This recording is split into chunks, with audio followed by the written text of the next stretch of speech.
40대들이 실수요자들이 좀 많이 있잖아요. 내 집 마련 안 하고 자금이 되는 구매 능력이 되시는 분들이 기성세대들이 한마디로 좀 똘똘한 채 이제는 구입할 때가 되지 않았나라는 마음으로 실수요자들이 역시 움직이고 있습니다.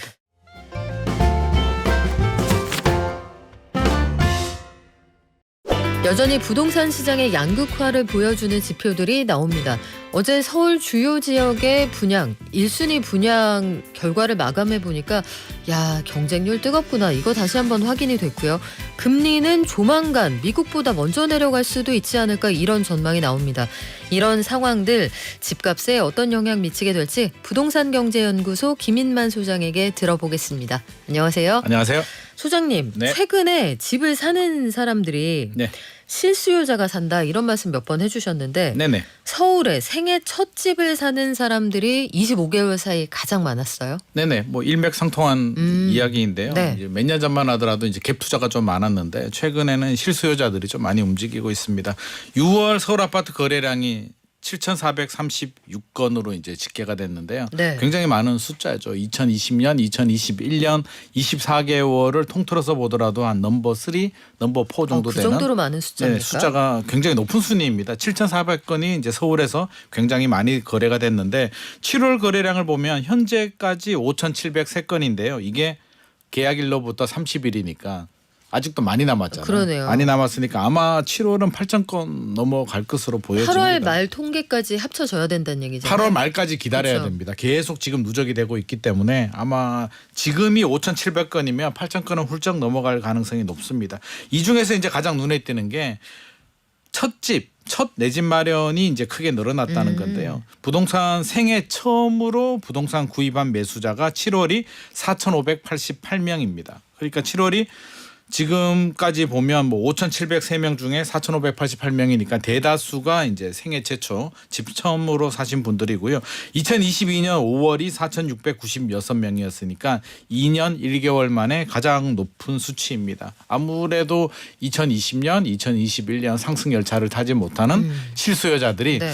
집값이 이제 바닥을 찍고 올라가니까 지금 놓치면 안 되겠다라는 불안 심리가 작동이 되고 있는 것 같습니다. 이게 항상 집을 보러 다니는 사람이 생애 최초인지 갈아타기인지 이걸 부동산에서 알 수는 없잖아요. 네네. 없지만 갈아타기 매수가 크게 늘어난다. 이게 보통은 상승의 신호로 보이지 않습니까? 네네. 예전하고 좀 다른 모습인데 전세를 끼고 집을 사는 갭 투자보다 갈아타고 생애 최초 집을 사고 이런 분들이 더 많은가 봐요. 그렇습니다. 이게 몇 년 전만 하더라도 우리가 이제 영끌, 갭 투자, 전세 끼고 투자하는 게 이제 굉장히 좀 일반화되고 굉장히 열풍이었는데요. 최근 양상을 보면 좀 다르게 나옵니다. 이게 이제 국토부에서 자금 조달 계획서를 제출을 해서 네. 분석한 결과가 나왔는데요. 서울 아파트 매수자가 조사를 해보니까 부동산 처분 팔아서 그 대금을 가지고 주택 구입 자금 조달하겠다. 자금 조달 계획서를 작성해야 되는데 그렇죠. 그거 되게 너 꼼꼼하게 무슨- 써야 돼요. 네, 너 무슨 돈으로 했어? 집을 사실 팔아가지고요. 네. 이게 뭐 매덕 있는 돈으로 자금 마련했습니다. 이렇게 이제 제출을 했다는 거죠. 이 비율이 1분기가 52.1%였고요. 2분기가 52.7%로 1분기보다 2분기가 더 늘어났습니다. 그러니까 절반 이상이 집 팔아서 이제 집 샀다. 갈아타기다. 갈아타기 수요입니다. 2021년이 평균이 43.5%였으니까 9.2%포인트 더 높아졌고요. 갭 투자 비율은 좀 많이 줄어들었습니다. 2021년이 60.1%였는데요. 지금은 37%로 줄어들었으니까 전세 끼고 사는 사람은 많지 않다. 대부분 처음으로 그냥 구입을 하거나 아니면 갈아타기 수요들이 대부분인 것 같고 또 하나 눈에 띄는 게 있는데요.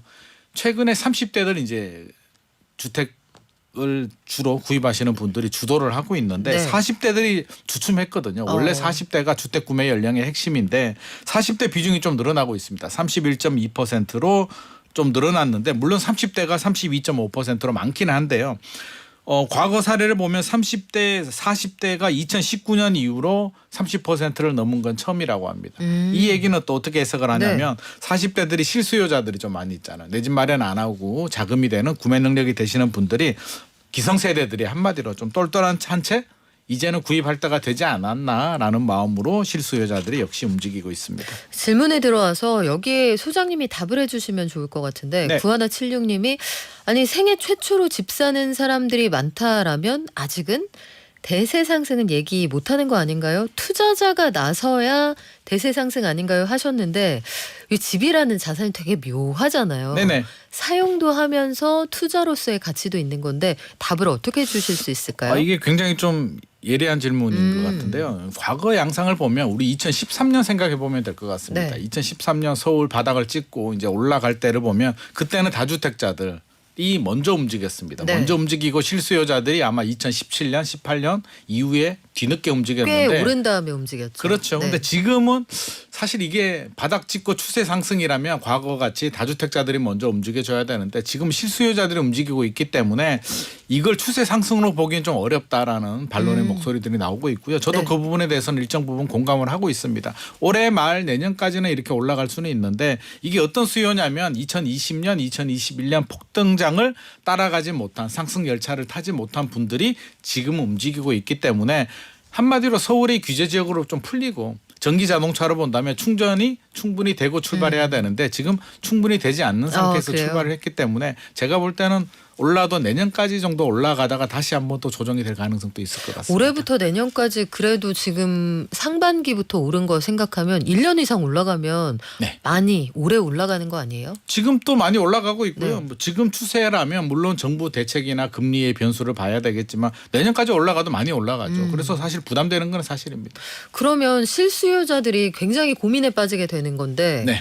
내년까지 짧게 봐도 내년까지는 올라간다라고 생각을 하시면 그러면 나는 실수요자인데 더 오르기 전에 지금 시장에 가야 되는 거야? 아니면 내년까지 오르는 거 확인하고 그 다음에 하락장이 언젠가 올 테니 그때까지 기다려야 되는 거야? 이거 고민하시지 않을까요? 저는 항상 원칙이 있습니다. 기준과 원칙이 있는데요. 뭐냐면 자금력이 되고 또 지금 주택 구입이 필요하신 분들이라면 저는 계산하지 말라고 합니다. 그냥 사라고 합니다. 왜? 내 집 하나는 그냥 보험이라고 생각하면 내가 자동차 사고 언제 날 줄 알고 딱 맞춰서 보험 가입할 수는 없는 거잖아요. 사실에 이제 리스크 관리는 해야겠죠. 예상치 못하는 상황, 금리 당연히 내려갈 것 같습니다. 내려가는데 또 모르잖아요. 내년에 또 어떤 일이 발생해서 갑자기 금리가 예상과 다른 상황이 되더라도 3년은 지금보다 대출이자 더 내더라도 충분히 버틸 수 있는 자금 여력이라면 저는 구입하라고 합니다. 왜? 떨어질 때는 막상 떨어지는 칼날 잡지 못합니다. 그러게요. 많이 절대 못 하락했을 삽니다. 때 네. 구매들을 못 하시고 지금 따라잡기 하는 분들이 제가 많으시잖아요. 20년을 관찰을 했는데요. 예의주시를 했는데 시장을. 떨어질 때 집 사신 분 거의 없습니다. 굉장히 그쵸. 어려운 전략입니다. 2013년에 그때 다주택자들이 먼저 들어갔다고 하셨는데 이분들은 소위 말하는 선수들인 거고 선수거나 아니면은 진짜 간이 배밖에 나온 사람들이거나 둘 중에 하나인 자금 것 여력이 같습니다. 충분하셨던 분들이고 네네. 2013년 그때쯤에 어려웠어요. 그 남유럽 재정 위기도 있었고 사실은 2013년에 들어간 거는 원칙적으로 정상이라고 볼 수는 없고요. 2014년 한 15년 정도 들어가신 분들이 가장 잘 들어간 것 같습니다. 그래서 아 괜찮구나 서서히 오르는구나 확인하시고 그다음에 실수요자들이 한 2, 3년 뒤에 들어가시기 시작했잖아요. 네네 맞습니다. 그래요. 이런 상황들 다양한 정보를 종합적으로 판단을 해서 본인의 자금 여력에 맞게 들어가시면 되겠습니다. 극단론에 휘둘리지는 마시고요. 자, 우리 6월 통계가 나왔는데 아니 어제 로또 분양이라고 해서 서울 지역의 주요 지역에 있었던 일반 분양 네. 이 당첨되고 싶은 사람이 얼마나 많았는지 경쟁률이 굉장히 높더라고요. 네네. 근데 거기는 경쟁률 되게 높고 지방은 미분양이 늘고 경쟁률 높은 단지는 역시 같은 질문 드릴게요. 뭐 꿀 발라 넣었습니까? 돈 발라졌겠죠. 아, 꿀이 아니라 돈입니다. 네. 이게 시세 어디예요? 차익이 막대하게 나오는데 지난주도 아마 제가 살짝 소개를 해드렸는데 강남 쪽에 이제 분양가 상한제가 적용되는 네. 아파트 최근에 분양가가 천정부지 올라가고 있거든요. 그러면 선택과 집중을 해야 되는데 무슨 선택을 하냐면 가격이 저렴하게 나오는 건 두 개밖에 없습니다. 분양가 상한제가 적용이 되거나 무순위 계약 취소 줍줍인데 줍줍은 사실상 거의 당첨 확률이 없다고 봐야죠. 보셔야 될 것 네. 같고요. 이제 분양가 상한제 같은 경우는 해볼 만은 합니다. 이게 접근 못할 단지는 아니고 줍줍은 전국 1등 해야 되고요. 이게 분양가 상한제는 전교 1등 하면 되니까 그쵸. 전교 1등은 그래도 네. 한번 해볼 만은 할 것 같은 느낌이 네. 드는데 레벤투스가 나왔었잖아요. 레벤투스가 이제 결과가 나왔는데 경쟁률이 71가구 모집에 28,611명이 모집해서 평균 경쟁률이 402대 1이 나왔고요. 우리가 좋아하는 국평 전용 84A는 1,034대 1이 나왔으니까 전교 1등이 아니라 동에서 1등 해야 될 것 같습니다. 이렇게 높게 나온 반면에 또 네. 지방 같은 경우는 또 이게 미달이 나오는 미계약이 나오는 경우들도 좀 많이 발생을 하고 있는데요. 앞서서 이제 통계 말씀해 주셨는데 네. 미분양이 또 늘어났습니다. 5월이 72,129가구였는데요. 6월은 74,037가구로 2.6% 늘어났고요. 지방은 57,368가구에서 58,986가구로 역시 지방 80%가 지방에 몰려 있기 때문에 양극화는 더 심해지고요. 지방에서 아마 분양가 상한제가 적용이 되더라도 지방보다는 또 서울을 선호하는 분들이 늘어나고 있어서 사실 좀 걱정되고 중공업 미분양도 역시 늘어났습니다. 14,856가구까지도 늘어났기 때문에 이게 좀 극단적인 양극화 현상이 당분간은 해소되지 않을 것 같습니다. 이게 소장님 이 수준이 어느 정도 되는지를 질문을 좀 드리고 싶은데 네. 우리가 장기 평균으로 보는 그러니까 큰 위기가 없을 때 일반적으로 미분양 물량이 그래도 월 기준으로 보면 한 7만 5천 호 전후에 항상 있었던 것 같거든요. 네네. 뭐 최근 10년 통계를 보면 근데 지금 전국 미분양이 7만 4천 가구 정도 된단 말이에요. 네. 근데 이걸 양이 많다고 볼 수가 있는 건가요? 이게 과거하고 단순하게 숫자를 비교하는 게 저는 가장 위험한 이제 판단이라고 생각이 되는데요. 왜냐하면 건설 회사들이 이제 과거 같은 경우는 분양가 자체도 달랐고요. 네. 이제 PF하고 맞물려 있는데 최근에 이제 흐름 자체를 보면 제가 항상 추이를 봐라라고 하는데 2020년, 2021년 분위기 좋을 때만 하더라도 전국적으로 만호가 되지 않았습니다. 만호에서 갑자기 금리가 오르면서 2022년 12월이었나요? 7만 5천호까지 올라갔다가 아 단기간에 굉장히 단기간에 많이 1년 늘었군요. 만에 거의 한 네. 5만 호 정도 증가했고요. 작년에 좀 줄어들다가 다시 늘어났거든요. 5만 8천 호 줄어들다가 최근에 다시 이렇게 늘어났기 때문에 과거에 7만 호라고 해서 지금 또 괜찮냐라고 한다면 아마 그 PF 대출 총액이라든지 분양가로 본다면 과거에 7만 호면 지금 7만 하고 지금은 2배 이상의 부담으로 작용이 됩니다. 그래서 단순하게 숫자만 보고 판단하면 안 될 것 같고 건설회사들이 느끼는 네. 부담은 갑자기 쓰나미가 와서 다 물에 잠겼기 때문에 여전히 물에 빠져 있는 상태고요. 부담은 같은 7만 호라도 PF 대출 총액 금액으로 본다면 2배 이상 무거운 지금 조끼를 입고 빠져 있다라고 보여집니다. 그럴 수가 있겠네요. 투입된 건설 비용이 어마어마할 테고 지금 그렇죠. 이자 부담이 비교할 수 없을 정도로 늘었으니까 네네. 건설 경기 관련해서 그래서 고민들이 있는 건데 내일 부동산 대책이 나온다고 합니다.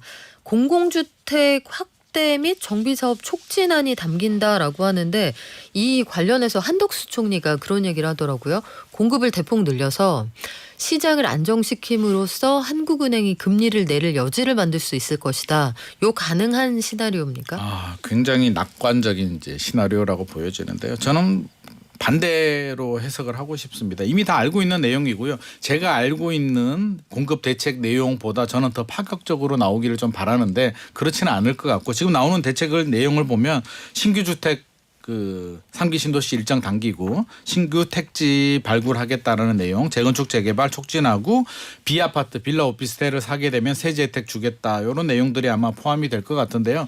이런 내용들은 저도 예상을 하고 있고 우리 목돈연구소 청취자들도 다 알고 있는 예상하는 범주내기 때문에 이 내용을 듣고 아 지금 내 집 마련하지 않고 기다리면 충분히 내 집 마련할 수 있겠다. 내가 왜 불안해했지? 내가 이상한 거야? 라는 생각이 들지는 않을 것 같습니다. 그렇다면 최근에 불안 심리로 집값이 올라가고 거래량이 늘어나는 브레이크를 잡기는 현실적으로 이 정도 내용 가지고는 저는 역부족일 것 같고요. 뭐 금리 인하가 네. 지금 우리 굉장히 좀 가파르게 상황이 달라지고 있잖아요. 증시가 워낙 어렵고 이러니까. 증시가 어렵기 때문에 네. 내려야 되는 상황인데 한국은행 총재께서 이제 고민이 이거잖아요. 한덕수 총리도 아마 그걸 알고 계실 것 같습니다. 부동산이 발목 잡지 않을까. 집값이 올라가면 한국은행 입장에서는 금리를 어떻게 내리지? 빨리 부동산을 좀 안정시켜 줘야겠다라고 하는데 안정시키기에는 저는 이런 대책보다는 좀 더 파격적인 대책이 나와야 되지 않을까. 좀 더 파격적인 거 요거 받고 어떤 걸 좀 더 해볼까요? 저는 개인적으로 비아파트 빌라 오피스텔을 사면 세제 혜택을 준다라고 했는데요. 저는 오히려 지방 미분양 주택을 사면 6개월 1년 내에 지방 미분양 주택을 사면 양도세 5년간 면제해 줄게. 취득세도 면제해 줄게. 그렇게 하면 지금 수도권으로 몰려오는 그 실수요들을 좀 분산할 수가 있습니까? 저는 충분히 하리라고 봅니다. 왜냐하면 5년간 양도세 면제에 대한 우리가 향수가 있거든요. 이게 그러면- 굉장히 강력한 임팩트이기 때문에 야 서울 살 게 아니라 지방 미분양 한번 알아봐야 되는 거 아니야라는 최근에 이제 올림픽을 하고 있는데 스포츠 보면 탁구 경기 신유빈 선수 보면 일본 선수가 옷 갈아입고 와가지고 분위기가 바뀌었잖아요. 그런 작전 타임 같은 대책이 저는 좀 필요하다고 보여집니다. 별거 아닌데도 한번 흐름을 끊어주게 되면 전혀 다른 양상으로 흘러갈 수도 있기 때문에 5년 안에 양도세 집을 팔아도 면제해 준다람은 네. 5년 안에 집값이 오르면 무조건 이득을 본다는 계산이 가능할 이득도 테니까. 보고 내가 집을 가지고 있어도 뭐 주택수에서 빠지기 때문에 굉장히 이득이죠. 예전에 시장이 굉장히 어려울 때는 왜 취득세 돌려준 적도 있었잖아요. 맞습니다. 세금 낸 거. 그래서 그런 게 패키지로 캐시백도 해준 적이 있어요. 네. 취득세, 양도세, 재산세 저는 패키지로 나와야 될 것 같고요. 이왕이면 대출, 지방의 경우에. 그죠. 지방 미분양을 사게 되면 저리 대출도 해주고 또 분양가도 한 5%, 10% 할인해주는 종합 패키지가 나온다면 굳이 서울에 사야 될까, 지방 한번 사볼까라는 생각이 충분히 들 것 같습니다. 이게 참 고민스러운데 안 그래도 게시판에 의견을 주시네요. 지금 세수가 부족하고 더구나 이제 지방은 거래가 안 돼서 지방세는 더 부족한데 네. 세금을 깎아주면은 이게 재정이 남아납니까 이런 고민도 하시거든요. 근데 아마 무엇이 중한디라고 했을 때 일단 PF 문제라든지 급한 불을 끄고 미분양을 저는 빨리 소진시키고 나중에 재산세는 또 나중에 또 거두면 되니까. 그래서 거래량이 늘어나면 결과적으로 세금이 좀 늘어날 수 있다 이런 실보다는 득이 계산을. 더 많을 것 같습니다.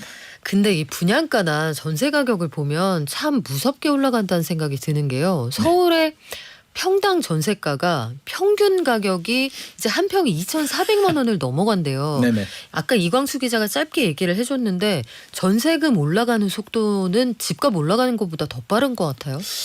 더 빠르거나 서울 같은 경우는 비슷하게 빠르게 네. 올라가거나 둘 중에 하나인데요. 전경이 굉장히 가파릅니다. 이게 3.3제곱미터당 평당이죠. 2,400만 원이면 우리가 1년에 2,400만 원 모으기 힘들잖아요. 열심히 일해서. 그러면 몇 년 한 2년? 3년 일해 가지고 이제 한 평 전세 구할 수 있는 수준인데 그렇게 생각하시니까 너무 속상한데요. 속상하고 네. 답답하죠. 근데 속도가 빠르다는 게 또 문제입니다. 이게 점점 1년 전이 7,200만 원이었거든요. 7,241만 원인데 벌써 이게 가격이 계속 이렇게 속도 빠르게 올라가고 있다는 점은 저는 개인적으로 굉장히 부담스럽고요. 여기서 멈추느냐 중요한 건 이제 앞으로가 중요한 거잖아요. 그렇죠. 저는 앞으로 이게 멈춰지지 않을 것 같습니다. 전세금 더 오른다. 더 오릅니다. 왜요? 왜냐하면 입주 물량이 서울 같은 경우는 기본적으로 전세는 입주 물량이 굉장히 중요하거든요. 매매 같은 경우는 입주 물량이 나오지 않아도 집주인이 뭐 심리가 바뀌어서 매물을 내놓을 수는 있지만 전세는 그렇게 돌아가지 않습니다. 입주 물량이 부족하면 절대적으로 공급이 부족한 양상이고요. 금리가 또 내려가기 때문에 전세 선호 사상은 더 강해집니다. 그러면 저는 3년에서 5년 정도는 더 올라가리라고 보기 때문에 여기서 멈춰지지 않고 와. 이거 어떻게 해야 될지 저도 고민입니다. 전세 가격이 올라가게 되면 네. 이게 무이자 대출이잖아요. 무이자 대출 한도가 높아지게 되면 결국에는 또 매매 가격을 밀어올리는 역할도 하기 갭 때문에 투자를 부를 수 있다. 부를 수도 있어서 이 전세 가격을 빨리 안정시켜야 되는데 사실 뾰족한 묘수가 보이지는 않습니다. 야, 유튜브로 쿠쿠쿠님, 아이고 서울 재건축 빨리빨리 하게 해주는 게 더 빠르겠네요. 이런 의견도 주셨는데 그래요. 상황을 좀 봐야겠는데 그래서 세입자들도 임대차 입법 시행 4년이 됐는데 통계 내보니까 세입자 셋 중 한 명은 재계약 한번 합시다. 계약갱신 청구권을 썼다. 이런 통계가 나오네요. 맞습니다. 이게 당연히 사용해야 되는 이제 혜택이기도 한데요. 이제 조사 결과가 나왔습니다. 2020년 7월에 인마 시행이 됐고요. 2021년 6월부터 2024년 6월까지 이제 계약 신고를 조사를 하니까 67만 건 중에 22만 건인 35%가 갱신을 했고요. 이 재계약 중에서 계약갱신 청구를 행사한 분이 10만 명 정도, 10만 7,691명이니까 47% 정도 됐습니다. 그래서 계약갱신 청구하신 분이 47%인데 2022년 7월 전세 가격이 급등할 때 69%였으니까 그때보다는 지금이 이제 계약갱신 청구를 살짝 좀 덜하는 분위기이긴 한데 네. 그때보다는 최근에 이제 작년부터 해서 분양 전세 가격이 사실 그렇게 급등하지는 않았잖아요. 지금 이제 막 올라가는 추세이기 때문에 계약갱신 청구를 안 하신 분들이 좀 많이 있었고 왜 새로운 전세 가격 더 저렴한 전세 가격으로 갱신을 안 하고 넘어가신 분들이 많이 있기도 하고요. 또 갱신을 하더라도 2년 후에 좀 많이 올라갈 것 같은데 지금은 그냥 살짝 올려주고 2년 후에 한 번뿐이 계약갱신 청구를 사용하겠다라는 그런 전략도 있기 때문에 2년 전보다는 좀 낮아지긴 했으나 앞으로는 더 늘어날 것 같습니다. 일단 한번 여기에서 현재 가격을 유지해보자 이런 분들이 늘어날 거라는 얘기인데 서울에서 이런 흐름들이 계속 나타나는 걸 모두 반영한 통계가 주간 단위로 나오잖아요. 네네. 우리가 지난주에 서울 아파트 매매 가격이 한 주 만에 0.3% 올랐습니다. 해서 이게 연율로 따지면 몇 %예요? 깜짝 놀랐던 맞습니다. 기억이 있는데 네네. 이번 주는 어떻습니까? 이번 주는 저는 좀 다행이라는 생각이 좀 살짝 들기도 하는데요. 7월 5주차 한국 부동산은 통계를 보니까요. 서울 같은 경우는 0.28%, 0.02%포인트 살짝 상승폭이 축소가 됐습니다. 이게 물론 상승은 맞습니다. 0.28%도 많이 올라가는 거는 그렇죠. 맞는데 네. 가속도를 이제 엑셀레이터를 살짝 약하게 밟는 효과이기 때문에 저는 그나마 다행이라는 생각은 들고요. 하지만 전체적인 흐름을 본다면 상승세는 유지되고 있고요. 수도권은 0.15에서 0.16%로 올라갔고요. 지방은 마이너스 0.03에서 마이너스 0.02%니까 전체적인 상승 기조는 유지되고 있다. 다만 상승 속도는 엑셀레이터를 밟는 힘은 살짝 약해졌는데 좀 더 지켜봐야 될 것 같습니다.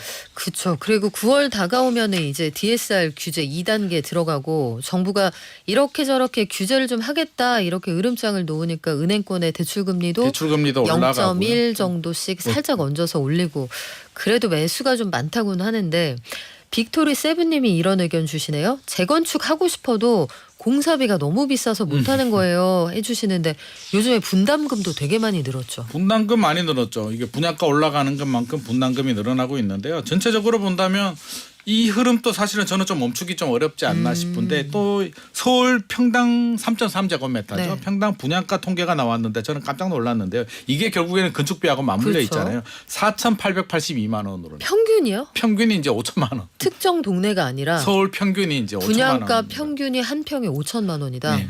평균이 전용 8사가 16억 5,988만 원이 나왔기 와. 때문에 물론 뭐 서울에 강남 쪽에 물량이 좀 많이 나왔기 때문에 급등한 부분도 있지만 건축비 상승 무시할 수도 없고요. 이 건축비 상승이 결국에는 재건축 재개발 저는 발목을 잡을 것 같습니다. 그러면 이 많은 금액 추가 분담금을 네. 감당할 수 있는 지역과 감당하지 않는 지역에 따라서 재건축의 속도가 달라질 것 같습니다. 그러면 소위 몸테크라고 해서 청년 세대가 재건축 대상 아파트에 가서 될 때까지 기다리는 거 네네. 이런 것도 흐름이 좀 바뀌겠네요. 저는 바뀔 가능성이 네. 있다고 봅니다.